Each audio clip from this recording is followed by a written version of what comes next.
Hey guys, welcome back to my channel. It's me, Shani, and this is Conspiracy and Chill. Today we're going to be talking about episode 3 of American Horror Stories. If you like this video and you want to see more, make sure you leave a like and a comment down below. Also subscribe and turn on your notifications so that you know each time I post. So starting off, this episode of American Horror Stories is called Drive-In, and it is the 3rd episode of the season. So the episode starts with our main character, Chad, and his girlfriend Kelly making out on the bed with some Bob Ross playing in the corner. They're obviously not paying attention to Mr. Happy Trees. Chad and Kelly are making out, and Kelly is kind of pushing away. She's not really into this, and Chad gets annoyed, like, Kelly, you do this every time, what's going on?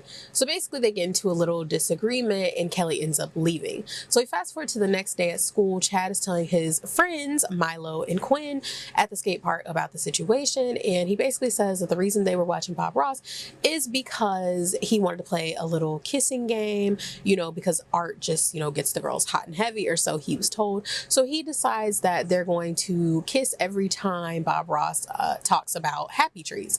So obviously that led to them at the current point. So one of Chad's friends, I think it was Quinn, it was either Quinn or Milo, I like get them confused, but they were telling him that, like, the real way to get into a girl's pants is through fear. He's like, you know, fear is like female Viagra, it just gets the girls going, so you need to scare her. So Milo ends up saying that there's this new movie coming out, that there's this movie back in the 80s, I think, like 1986. There's this movie called Rabbit Rabbit that was released, and like all these people like went crazy and the movie got banned and all this kind of stuff. And so Chad is just like, you know, whatever, that's weird, blah blah blah. So anyway, Chad goes home and he ends up looking up the movie Rabbit Rabbit, and there is a news broadcast like on YouTube of Tipper Gore, who is the wife of actual Al Gore, which I was wondering when I heard that name. I was like, is she like connected to the actual dude Al Gore and she is his wife IRL? And basically she had like this whole thing with like parental guidance labels like on music, like back in the 90s and all that kind of stuff, which I'll link down below if you guys want to read about that. But yeah, so she's basically like, you know, this movie is evil, like you force these people to kill these people, like what's going on? And Larry Bitterman, who was the director, like the creator of the movie Rabbit Rabbit, he basically like leaps at her and attacks her because she's attacking his product, his pride and joy, which is this Rabbit Rabbit movie. And Larry Bitterman is played by my fave, John Carroll Lynch. I love me some John Carroll Lynch. He's one of my favorite American Horror Story actors. But anyway, he gets arrested, which we don't find this out until later. And so Chad's like, okay, you know, whatever. So when he was talking to his friends, Milo's like, they're going to be having a playing of the movie. They're going to be showing the movie at the drive-in, and you know, it's the only time it'll be seen since 1986, you know, after it was banned, and there's only like 2 copies available. The one that's going to be shown and another one that Milo learns about from 4chan, which that's a whole other beast. So anyway, that day at school, Kelly's talking to her friend D, and you know, D's like, well, you're scared of the D, like that's why you're never want to hook up with any of these guys or anything. And she's like, I'm not afraid of dick, like what are you talking about, like I'm just not comfortable. And D is actually has a crush on Chad's friend Milo, and he's like, you know, I'm gonna devour that boy when we go to the drive-in, which is gonna be so funny later, so ironic. So anyway, Chad comes over and he's like, you know, I'm sorry for what happened, do you want to go to the drive-in with me? And Kelly's like, I don't accept apologies, but sure, I'll go. So later on that day, they're going to the drive-in movie. We cut to the owner of the movie theater, or I guess she's just the worker, I don't know. Her name is Vera, and she's played by Adrienne Barbeau. And if you don't know Adrienne Barbeau, she was in a lot of super popular horror movies back in the 80s and the late 70s. She was also married to John Carpenter at one point, and she was in a lot of his movies. If you don't know who John Carpenter is, Halloween, he's a big deal. So anyway, she's talking to one of the movie theater like attendants or whatever, and she's telling him, you know, like the freak is not, he hasn't brought the movie reel yet, and you know, we're gonna go into the black, you know, if he doesn't hurry up and show, because the movie was like supposed to be showing in like literal like a couple hours. So you know, they're freaking out. And as they're freaking out about not having the actual film reel yet, there is a woman against the gate whose name is Ruth, played by Naomi Gossman. If you don't know who Naomi Gossman is, she played Pepper in Freak Show and Freak Show. Oh yeah, Freak Show and Asylum, and she also played like one of the Satanists in Apocalypse. She's playing this woman with an eye patch, and she's like boycotting the movie. She's like, "You can't watch it, you can't do it, blah blah blah." And the little theater attendant, he's like, "Do I need to get rid of her?" And the lady Vera is like, "No, whatever. The only people that are going to be dead is us if we don't hurry up and get this real." So then we cut to Chad and Kelly again in the car. They're pulling up to the movie theater. And as they're driving, talking about the movie, blah, blah, blah, whatever, there's a jump scare of Naomi at the window at, their car. Like basically, she's outside the fence and she's like, "You can't do this. You can't let her see, blah, blah, blah." They're just like, "Oh, she's crazy." So we fast forward to them actually going to the drive-in area of the movie theater and, they got their things ready and they're ready to go. Kelly goes off to get a drink and snacks, the concessions, and Chad is talking to Ruth, the crazy lady, and she's basically like, "How do you think I got this eye patch? Like, my boyfriend and I were like big fans of Texas Chainsaw Massacre, and we decided to go see this in 1986, and as soon as the movie started, like, he goes crazy. He bit out my eyeball, and, he died, and all these people died, blah, blah, blah, blah." And she's like, "You can't let her watch. You can't let her look." And they're just like, "Okay, whatever, bye." So then we cut to Vera. She's, preparing the film or whatever. The guy comes and it's a tall hooded figure, but if you know the voice, you know that it's John Carroll Lynch. So obviously it's Larry Bitterman, the creator. And he's like telling her all these specific instructions about how the film is supposed to be done and how it's supposed to be arranged and viewed. And she's like, "I've been doing this since, Joan Crawford's last." And I think she was like Tatum O'Neal. I can't remember the names, like first, like, "I know what I'm doing." Like, "Hello." And she was just basically saying all these things about like the way to run a theater and all these things because she had so much experience. And he's like, "Okay, whatever." But it's very special. Like, it's very particular way that these people need to witness this movie. So she's like, "Okay, whatever, bye." So the movie starts. So we go back to the teenagers in the cars. We have Dee and Milo, and Dee's like, "I'm not like the other. I'm not like the others. Like, I put out, like, I don't care. Like, I'm gonna do what I do on the first date." And they go into, getting busy on the schmeat. And then we go to Kelly and Chad, who, they start making out. And then we just have Quinn in the middle, who's all alone. He's like, "Well, fuck it. I got my food." So the movie starts and there's just a lot of weird noises and cuts and all kinds of things. And then you start hearing the commotion. Like, as Dee is, going down on the schmeat, they keep getting like distracted by what's on the screen, so they just keep looking back at the screen. And then we have Kelly and Chad, like, it's so fogged up because they're making out so hard, and they're, Kelly's trying to see what's going on but not really looking. And then we just have Milo. So then we cut back to Vera and them, and Vera's just watching, smoking on her cigarette, and next thing we know, like, we hear all the noises and everything kind of going crazy outside. So obviously the film is starting to do its job. So we cut back to Ruth and she's like, "I gotta stop this." So she goes into the projector room, and as she's about to unplug the projector, Adrienne Barbeau's character, Vera, like, looks at her and like just lunges, and her face completely changes. She's like a zombie humanoid thing with like black eyes, and like the face looks like there's like mold or mildew on it. And she lunges and attacks Ruth and jabs her other eye out with scissors. And the boy, I don't know why I keep wanting to say gas station attendant, but the boy theater hand, he's like, "Oh my God," he's freaking out, and so he gets attacked and dies too. So we cut back to the teenagers in the car. Dee just keeps looking back at the screen, like I said earlier, and next thing you know, Dee has bitten off Milo's meat and spits it across the room. So it was funny because earlier he was like, "I'm gonna devour that boy," and then he literally devoured that boy. Hilarious. And Kelly and Chad are just like, "Oh my God, what's going on? We got to get out of here." So next thing you know, there's like a body like on the car, and I think it was Dee. I think it was pretty much like hinted that it was Dee that like kind of crashes into the car like on top, and they have to like force drive the car to like get the body off of it, and they wreck or whatever. So they're like, "We gotta get help, we gotta call the police, we gotta do something." So they end up going into the actual theater. They go up to the projector room, they see the bodies littered, and they go in there, and obviously, they're like, "We have to turn this off, we have to do something, whatever." And Vera kind of lunges out and almost attacks them, and then Chad just like bashes her head in with a film. real. And basically they were kind of making it seem like Chad had turned too, but he hadn't. But just the way he kept looking and stuff like that, it kind of seemed like he had turned. So that was the thing. So anyway, you know, he passes out for a bit, and after he comes to the next morning and he asks Kelly like, what's going on, like, you know, what happened, like we have to stop the film or whatever. And Kelly basically tells him like all of the zombies had disappeared, like they ran off like after they like killed so many people. And you know, they're like, oh, we got to do something. So as all this was happening, like before, Kelly had found shotgun rounds. I don't remember where she found the shotgun, but the shotgun was in there too.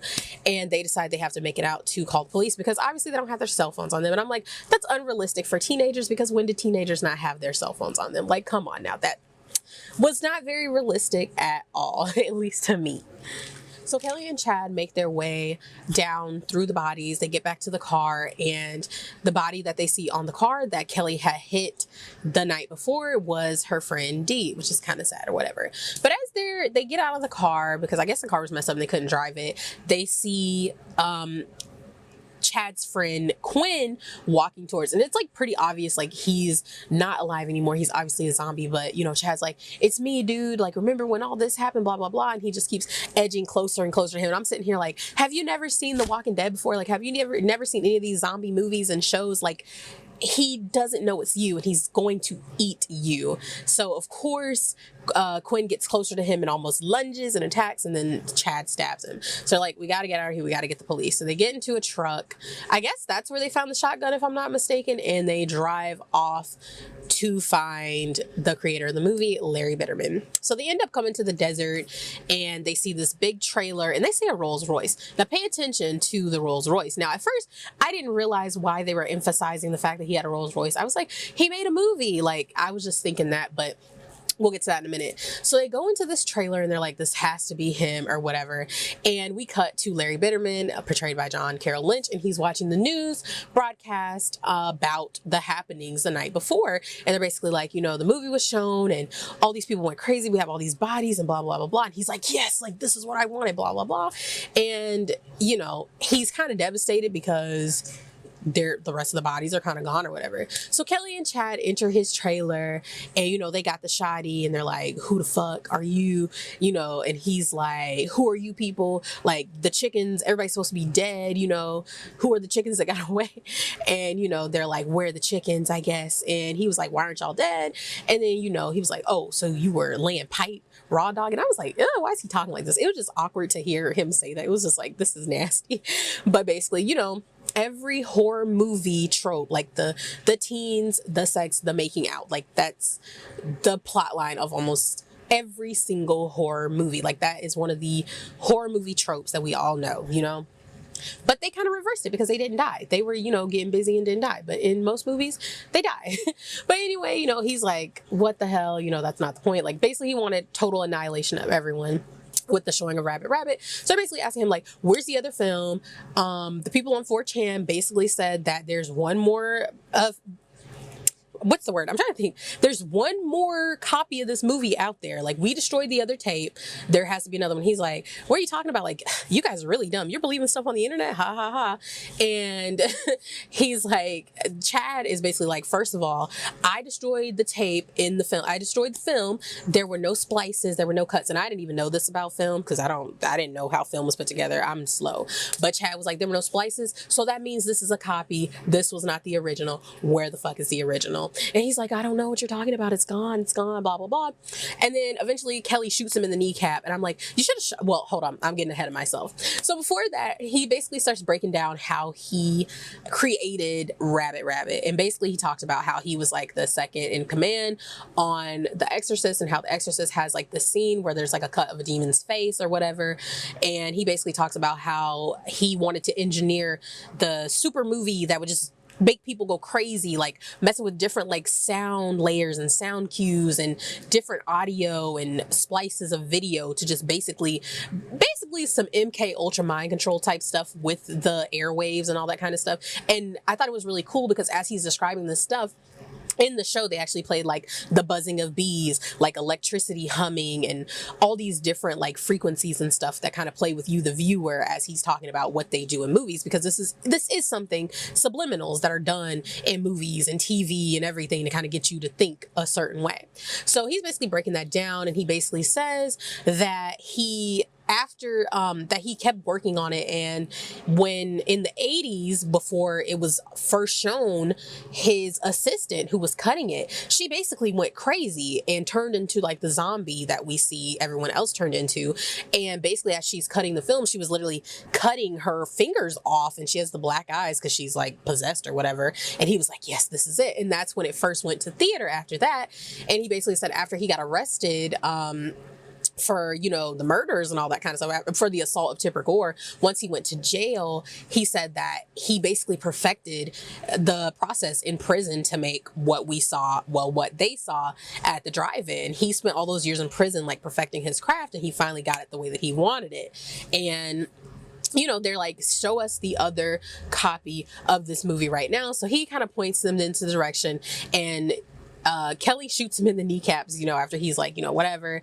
And finally he shows them, they get the tape, and Chad lights it on the gas stove on fire, because if you don't know, film is highly flammable, especially like the older ones, because of the way that it's produced. It's like super flammable. And he's like, you guys are idiots, you're stupid, you don't know what you're doing, you think that's gonna defeat me, ha ha ha. Which my dumb self did not pay attention to at first, but you later learn, like after, you know, the trailer is in flames, and he's just talking shit on the floor with his busted up knee in the fire.